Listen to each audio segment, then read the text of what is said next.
안녕하세요. 알아두면 삶이 힘이 되는 채널 매일 3분입니다. 여러분들 자격증을 따는 이유가 뭐예요? 한마디로 취업을 하기 위해서겠죠. 그런데 자격증을 따도 취업이 되지 않는 쓸모없는 자격증들이 너무 많다고들 하세요. 과연 이런 자격증이 의미가 있을까요? 인터넷에 중년 여성 자격증으로 검색을 하면 이 자격증에 관련된 글들이 끝도 없이 이어져요. 대부분 내용이 중년 나이임에도 이 자격증을 취득하고 꿈에 그리던 직장까지 얻게 되어서 너무 행복합니다. 뭐 이런 내용이에요. 위와 같은 글들이 줄줄이 계속 나오니까 이 자격증만 따면 취업이 될 것 같은 생각이 막 들죠. 그런데 사실 이 글은 대부분 그냥 광고예요. 상단에 뜨고 예쁘게 잘 만들어진 글은 100% 광고글이라고 보시면 맞아요. 이 글들의 내용이 거짓말이다, 사기다 이런 얘기가 아니에요. 일부 진실 속에서 말하지 않는 부분이 더 많다는 사실을 얘기하는 거예요. 이 자격증이 무엇일까요? 바로 사회복지사 2급 자격증이에요. 일단 이 얘기를 하기가 조심스러운 부분이 현직에서 열심히 일하시는 사회복지사님들이 계시고 또 직업에 만족하고 사명감으로 일하시는 분들이 계시다 보니 좀 조심스러운 게 사실이에요. 다만 오늘 얘기는 모든 경우를 일반화해서 말씀드리는 건 아니에요. 제가 말씀드리고 싶은 부분은 광고에서 말하는 것처럼 이게 과연 중년 여성 자격증이 맞는가 하는 부분이에요. 우리 50대, 60대 여성분들이 학점은행제를 통해서 사회복지사 자격을 취득했을 때 과연 광고처럼 해피한 결과를 얻게 될 것인가 하는 부분을 짚고 가자는 거예요. 그러니 열심히 일하시는 많은 사회복지사님들을 폄훼하는 내용이 아니라는 사실을 알아주세요. 뒷부분에 사회복지사 자격증이 유용한 경우도 같이 소개할게요. 그럼 지금부터 수많은 광고글들이 공통적으로 말하는 내용들이 있는데 이 내용이 사실인지 확인해 볼게요. 끝까지 집중해 주세요. 사회복지사 2급 고졸도 쉽게 자격증을 취득할 수 있다? 사회복지사 2급 자격증은 시험을 봐서 따는 게 아니라 자격이 되는 사람이 관련 교육을 이수하면 주어지는 자격증이에요. 기본적으로 전문대 졸업 이상의 학력 소지자로 관련 수업 17과목을 이수하면 받을 수 있는데요. 고졸의 경우는 학점은행제를 통해 관련 수업을 포함 총 27과목을 들어서 전문 학사와 함께 자격증까지 같이 취득하게 되는 거예요. 문제는 학점은행제는 국비 지원이 되지 않기 때문에 적지 않은 돈이 든다는 사실이에요. 온라인 학습이지만 대부분의 중년분들은 내용을 잘 모르기 때문에 플래너를 끼고 진행하는 경우가 많아요. 그런데 광고글들 다 찾아봐도 플래너를 끼고 진행할 경우 금액이 얼마다 하는 내용이 안 나와요. 꼭 메일 주소나 링크 남겨놓고 연락 달라고 하죠. 왜 그럴까요? 한마디로 비싸기 때문이에요. 이럴 경우 한 과목당 얼마 이런 식으로 금액이 책정되는데요. 과목이 27과목이나 되다 보니 비용도 만만치가 않은 거예요. 그리고 비용도 비용이지만 이수 과목이 많다 보니 속성으로 진행을 해도 6개월 정도로 시간이 걸리고 사회생활을 병행하시는 분들은 1년 6개월 정도로 기간이 길다는 거예요. 이 정도의 비용과 시간을 들여서 따는 게 쉽다면 쉽고 어렵다면 어려울 수도 있겠죠. 하지만 이로 인해 평생 일할 직장을 얻는다면 그래도 전혀 아깝지 않을 거예요. 그런데 과연 현실도 그럴까요? 사회복지사 2급 자격증만 있으면 누구나 취업이 가능하다? 현실적으로 사회복지사 자격증을 따도 현장에서는 비전공자보다 전공자를 선호한다는 사실을 아셔야 해요. 사회복지학 2년제나 4년제를 대학에서 전공한 젊은 졸업생과 학점은행제를 통해 자격을 취득한 50대, 60대 중년 여성 중 여러분이 뽑는 입장이라면 누굴 뽑으시겠어요? 학점은행제로 자격을 따서 취업하려는 사람들만 해도 그 수가 엄청나요. 구직시장에서 이들과 서로 경쟁하는 것도 버거운데 2년제나 4년제 사회복지학과를 나온 젊은 층과 도 같이 경쟁해야 한다는 사실은 취업이 쉽지 않다는 걸 반증해주는 얘기예요. 그리고 사회복지사는 서류 작업 등 사무 업무가 또 엄청나게 많은 일이기도 해요. 자격증 외에 운전이나 컴퓨터 활용 등도 기본적으로 요구하는 곳이 대부분이고요. 이외에 무슨 지도사, 무슨 상담사, 무슨 심리사 등 다른 자격증까지 갖춘 경쟁자들과 경력자들도 넘쳐난다는 사실을 감안하셔야 해요. 그건 종합복지관이나 공공기관 등 좋은 자리의 얘기고 복지 관련 시설들은 계속 늘어나는 추세니 눈높이를 낮추면 그래도 갈 곳이 많다고 얘기들 하는데요. 그럼 이건 사실일까요?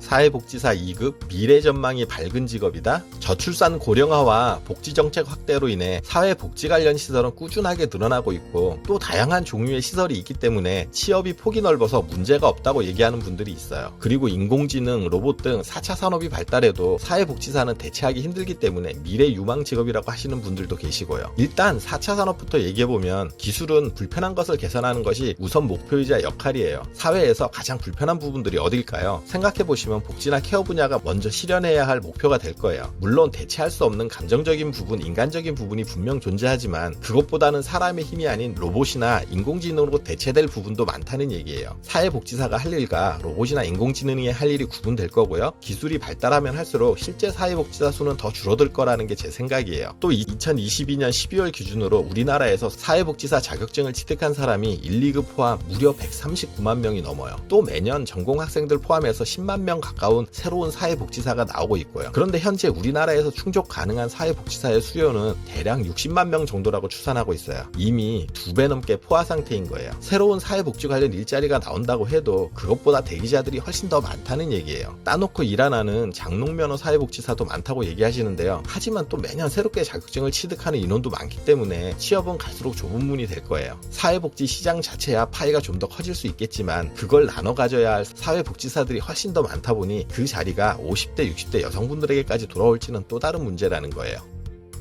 사회복지사 2급 중년 이상도 취업이 잘 된다? 우리나라 직장문화 특성상 나이가 많으면 취업에 불리한 것은 어쩔 수 없는 현실이에요. 해마다 각 대학의 사회복지 전공 졸업생들이 쏟아져 나오는데요. 어떤 조직이든 좀 더 젊은 지원자를 선호하기 마련이에요. 막내로 들어온 신입 직원이 팀장보다 나이가 많다면 일 시키기가 불편하지 않겠어요? 그래서 아예 뽑을 때 그런 점을 감안해서 연령 제한을 두는 곳이 많다 보니 나이가 들면 불리할 수밖에 없어요. 물론 시설에 따라서 어느 정도 나이가 있고 사회 경험이 있는 복지사를 선호하는 곳도 있는 건 사실이에요. 이런 곳이 많지 않은 것도 문제지만 이런 난관을 모두 넘어서 취업을 한다 해도 단기 계약직인 경우가 대부분이라는 사실도 알아두세요. 별다른 사유가 없다면 계속 계약이 연장되지만 그래도 정규직과는 느낌이 다르죠. 계약이 해지될 경우 나이 때문에 또 다른 곳을 찾기가 더 힘들어지는 문제가 생기죠. 그리고 괜찮은 자리는 이미 TO가 꽉 차 있어서 자리가 잘 나지 않는 데다 자리가 나더라도 스펙 좋은 경쟁자들이 대기하고 있는 현실이에요. 사회복지 쪽은 워낙 분야가 다양하고 많다 보니 이중률이 높아서 여러분들에게 기회가 돌아오는 경우도 있어요. 그런데 이중률이 다른 곳보다 높다면 처우나 환경, 인간관계 등 이유가 있는 거겠죠?